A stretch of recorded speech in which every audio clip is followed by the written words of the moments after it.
हे fit. Hello myth. क्या चल रहा है तेरी जिम लाइफ में? बस सब बढ़िया चल रहा है जिम में। बस थोड़ी स्ट्रेंथ गेन करने के लिए अभी क्रिएटिन ऐड किया है। भाई क्यों भाई, क्रिएटिन क्यों? क्यों? क्रिएटिन मत ले, उससे किडनी में स्टोन्स हो जाते हैं, बाल झड़ जाते हैं, हेयर लॉस होता है। भाई किसी ने तेरा नाम मिथ नहीं रखा है। चल। कहाँ? आजा चल, क्रिएटिन से मिलवाता हूँ।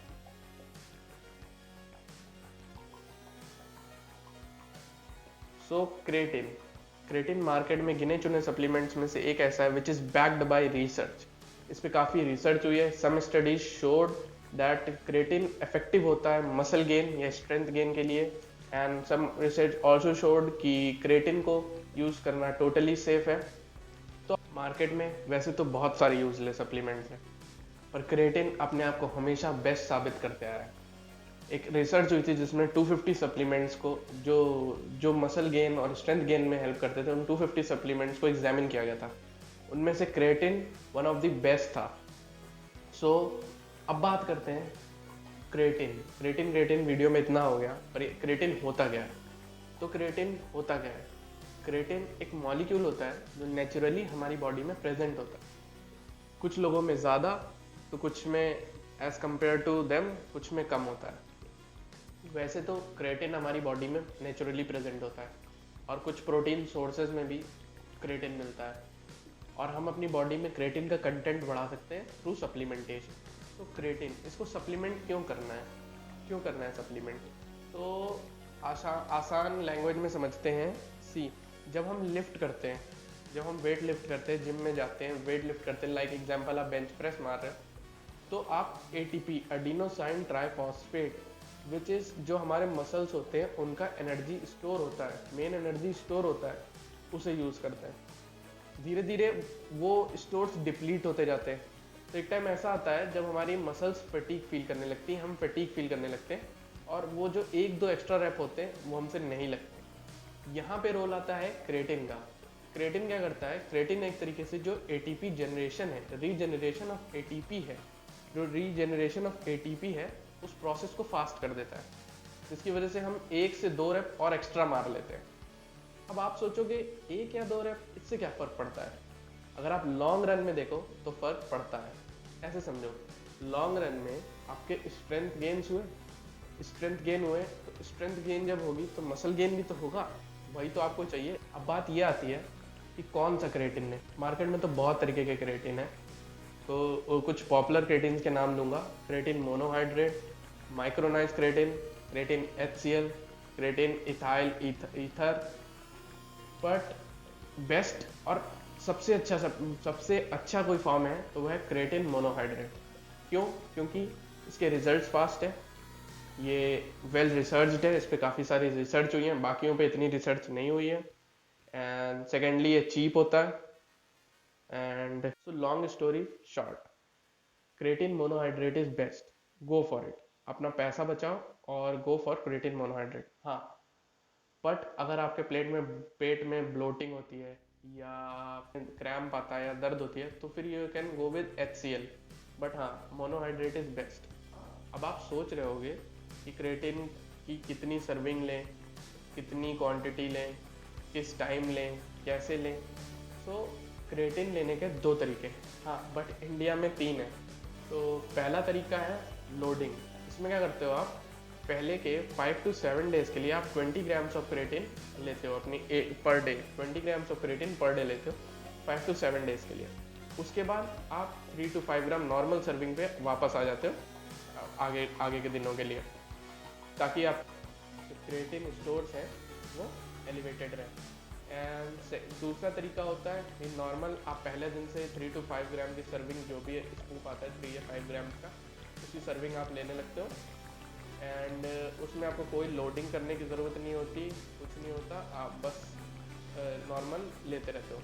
तो दो रिसर्च में पाया गया कि दोनों लोडिंग और ऐसे नॉर्मल वाली में कोई डिफरेंस नहीं है, बस जो लोडिंग होती है वो थोड़ी सी फास्ट होती है, उससे जो रिजल्ट्स, जो स्ट्रेंथ गेन्स होते हैं वो थोड़े फास्ट होते हैं। तो अगर आप चाहते हो कि स्ट्रेंथ फास्ट गेन करो तो आप लोडिंग फेज में भी जा सकते हो, नॉर्मली चाहते हो तो फिर नॉर्मल भी कर सकते हो, नॉर्मल में थोड़ा पैसा भी बचता है। एंड उसके बाद बात आती है थर्ड, जो कि इंडिया में बहुत फेमस है, साइकिल। साइकिल में क्या करते हैं लोग, 8 to 12 वीक्स क्रेटिन को यूज़ करते हैं, फिर 4 हफ्तों के लिए बंद कर देते हैं। तो रिसर्च शो करती है, मतलब एक रिसर्च हुई थी, उससे पता चला कि जो क्रेटिन होता है, मतलब आपकी बॉडी जो नेचुरली क्रेटिन जनरेट करती है, उस पर लॉन्ग टर्म में कोई इफेक्ट नहीं पड़ता। तो एक तरीके से जो साइकिलिंग है वो वेस्ट ऑफ टाइम है और कुछ नहीं है। तो लोडिंग करें कैसे? लोडिंग आप ऐसे कर सकते हो, जो आपकी 20 ग्राम की सर्विंग है उसे आप 10 ग्राम्स में डिवाइड कर सकते हो। एक प्री वर्कआउट ले सकते हो, एक पोस्ट वर्कआउट ले सकते हो, या आप उस 20 ग्राम को 4 पार्ट में डिवाइड कर सकते हो, 5 ग्राम की 4 सर्विंग में, और उसको पूरे दिन की मील्स में यूज़ कर सकते हो, पूरे दिन में यूज़ कर सकते हो 4 स्कूप। एंड अगर आपको नॉर्मल वाली को, तो उसमें तो कोई प्रॉब्लम नहीं है बस। सो अब बात आती है क्रेटिन को ले कैसे, तब ताकि हमें इफेक्टिव रिजल्ट मिले। तो एक रिसर्च हुई थी जिसमें पाया गया कि जब क्रेटिन को कार्बोहाइड्रेट्स और प्रोटीन के साथ मिला के लिया गया पोस्ट वर्कआउट में, तब सबसे अच्छे रिजल्ट्स आए। सो हम क्या कर सकते हैं कि जैसे अगर आपको अपना लोडिंग फेज को और तेज़ करना है, तो आप ये कर सकते हो कि पोस्ट वर्कआउट में क्रेटिन लिया, उसमें प्रोटीन शेक डाला, उसमें 1 बनाना या कुछ सिंपल टेबल शुगर डाल ली, एंड उसको बना लिया, शेक उसका बना के पी लिया।